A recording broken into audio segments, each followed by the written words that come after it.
La válvula jack es una válvula que nos permite el paso del aire. Y esta válvula va a estar abriendo y cerrando según sea el caso, según se requiera. Por ejemplo, cuando el vehículo disminuye la velocidad, el vástago de la válvula jack desciende, permitiendo que entre mayor cantidad de aire y el automóvil no se pare. En el presente capítulo vamos a analizar el circuito que controla a la válvula jack, que viene a ser muy parecido al circuito que controla a la válvula BEGR.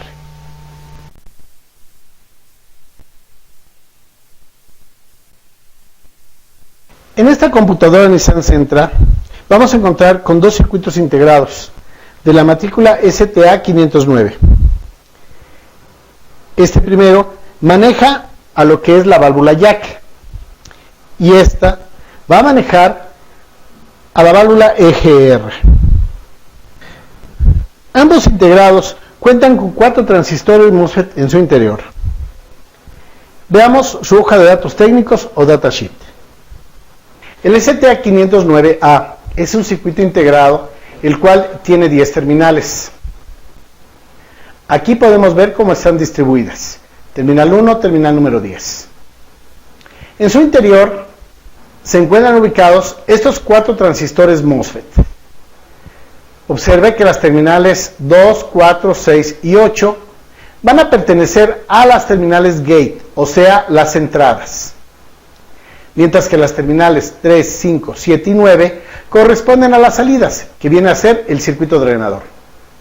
Mientras que la terminal fuente va conectada a la terminal 1 y la terminal número 10, que finalmente van a ir a tierra.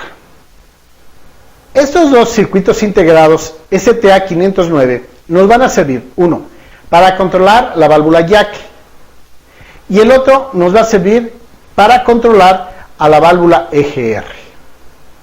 En la página número 38 podemos apreciar la ubicación de estas válvulas, la válvula jack y la válvula de EGR. Estas válvulas están operando con 4 embobinados y estos 4 embobinados van a ir conectados a estas terminales 6, 15, 7 y 16 para el caso de la válvula jack. La válvula jack nos va a servir para permitir una entrada de mayor o menor cantidad de aire. Cuando el auto se desacelera, al llegar a un alto, por ejemplo, en ese momento el auto tiende a apagarse. Para que esto no suceda, la válvula jack va a permitir la entrada de mayor cantidad de aire. El sistema lo detecta, inyecta mayor cantidad de gasolina y el carro se acelera. Esa es la función de la válvula jack. Ahora, la válvula jack, le comentaba que está formada por 4 embobinados. Lo mismo que la válvula EGR, 4 embobinados. Si ustedes observan en detalle el diagrama de la página número 38, estas terminales van unidas y van a un relevador y del relevador a un fusible al acumulador, o sea, a 12 voltios. Si comparamos nosotros el circuito que habíamos analizado con los inyectores que van unidos y de ahí a 12 voltios al acumulador, podrá ver que se trata básicamente de un circuito sumamente similar. En este caso, vamos a tener la válvula jack 1, 2, 3, 4 embobinados, unidos, y esta unión se va a dar a 12 voltios. Ahora, habíamos dicho que los inyectores iban conectados directamente hacia las terminales 101, 102, 103, 104 y 105. Estas son las 4 terminales que van a dar a los inyectores. Algo similar ocurre aquí. Las terminales 6, 15, 7 y 16 van a los extremos de cada una de las bobinas. Algo parecido a lo que sucedía en inyectores. Habíamos visto que el integrado que controla a los inyectores es el STA508, que ya hablamos que tiene 4 transistores del tipo MOSFET. En el caso específico de la válvula jack, va a tener igual un control, y este control es por un STA509. Y no olviden que en el interior del STA509 también existe 4 transistores MOSFET, y cada una de esas terminales va a contactar o a conectar a las salidas. Salidas que nos van a permitir controlar el movimiento de la válvula jack.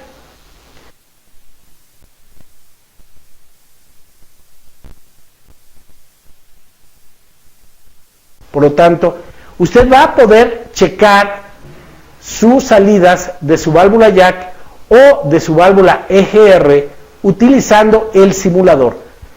Tal y como vimos que conectábamos el simulador en estas salidas, y lo vimos cuando hicimos el banqueo de la computadora SBEC número 3 y conectábamos los inyectores en esas salidas en el simulador, lo mismo vamos a hacer en estas terminales. Vamos a conectar aquí nuestro simulador. Si quisiéramos comprobar el funcionamiento de estos circuitos integrados, ya sea el de la válvula DGR, el de la válvula jack, el del integrado de los inyectores, lo único que debemos de hacer es conectar las salidas correspondientes en estos pines de la computadora a las terminales de nuestros actuadores de nuestro simulador. Si están operando, van a encender y apagar, van a encender y apagar. Eso indica que los drivers están funcionando. Si alguno de los transistores se encuentra dañado, simplemente esa salida no va a operar. Ese LED no va a funcionar, indicándome que existe un problema en uno de los transistores de estos integrados. Entonces, el problema se deberá a que está dañado alguno de los transistores. Como ya comenté, podemos hacer el reemplazo del integrado completo, que es lo más recomendable, o bien únicamente reemplazar el transistor dañado en forma externa. Por otro lado, aquí tengo un circuito integrado. Este integrado es el predriver del sistema de encendido. O sea, que por aquí van a salir los pulsos que van a activar a las bobinas de encendido. Las salidas de este predriver, que tiene la matrícula 01686GS, va a ser a través de las terminales 35, 36, 37 y 38.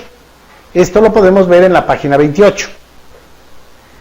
Sin embargo, si vamos a la página 38, vamos a poder ver en detalle cómo vienen estas conexiones. Aquí tenemos bujía, bobina de encendido y transistor amplificador que entrega la señal a la bobina de encendido.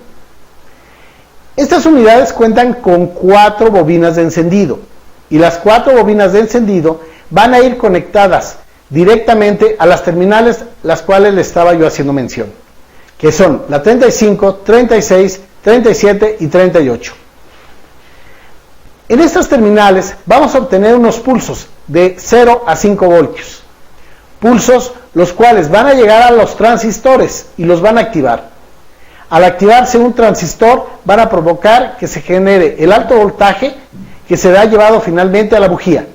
Y de ahí se producirá la chispa para encender la gasolina en la cámara de combustión. La pregunta es, ¿qué ocurre cuando falla este circuito integrado?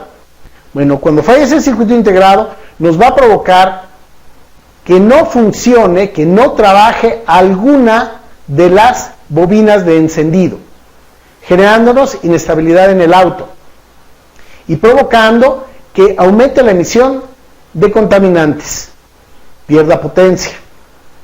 Si ese es el caso, nosotros debemos de verificar las salidas de la computadora y deberemos de conectar estas salidas a nuestro simulador.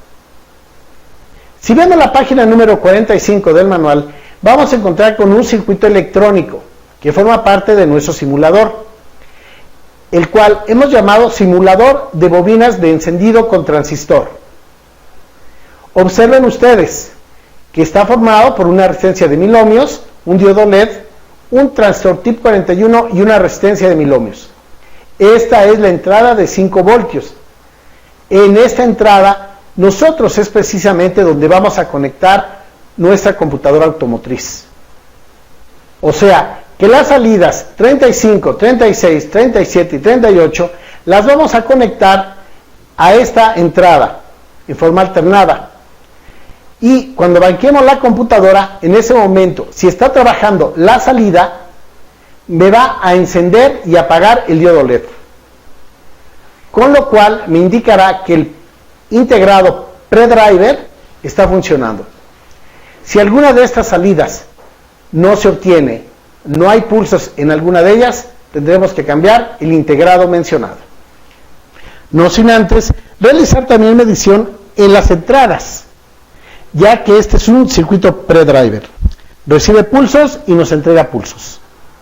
Los pulsos que van a salir de la computadora son aplicados a las bobinas de encendido, las cuales, por cierto, tienen el transistor integrado, el transistor de potencia.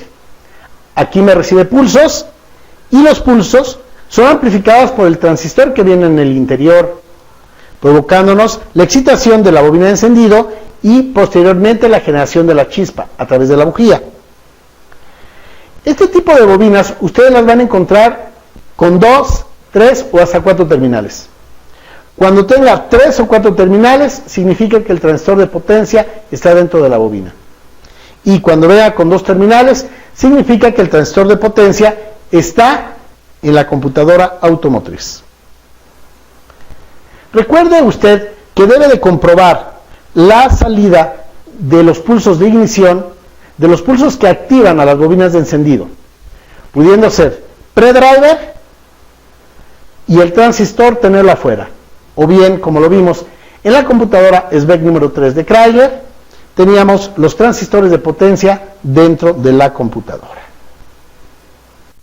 Una vez que realizamos el estudio de las computadoras de Nissan, pasemos a revisar el siguiente capítulo, que viene a ser una introducción a los inmovilizadores.